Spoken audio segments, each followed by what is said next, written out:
Last year, Joe Runquist, a recent K-State graduate, came to KC Farm School and showed me how to grow a sweet potato slip.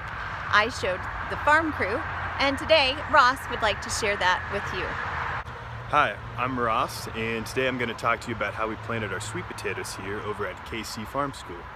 So the first step that we did was to clear the sweet potato bed, and we did that by using a tool called a broad fork and going over the soil with it. That really helps loosen it up a lot, get the dirt nice and not as compact. Then we went over it with a field hoe, and then we took a rake and raked some of the soil off to one side of the bed, and that comes in handy later.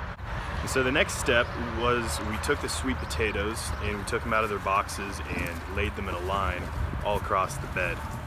And it's kind of like grilling hot dogs. You don't want them on top of each other, but it's fine if they're touching side by side. And so we had that done all the way through the bed, and then we went ahead and took some of the soil that we had moved to the side previously and sprinkled it lightly across the top of the sweet potatoes. Because kind of like us, when it gets really hot out in the summertime, you don't want a big thick blanket, you just want some sheets. It helps retain enough moisture to keep them healthy and good, but it doesn't let them get mushy and stuff when it gets too wet. After we did that, we took some plastic cover and we covered up the top of them and went over it with a knife and made some slits so that they could breathe. And that just helps keep the soil nice and warm for the potatoes, and then also lets a lot of good moisture stay inside of there. We secured everything and made sure it was good to go.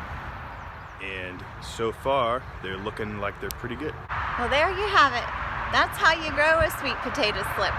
So stay tuned for the next episode later in the season when things really heat up and the sweet potatoes start slipping around on Days of Our Sweet Potato. See you later.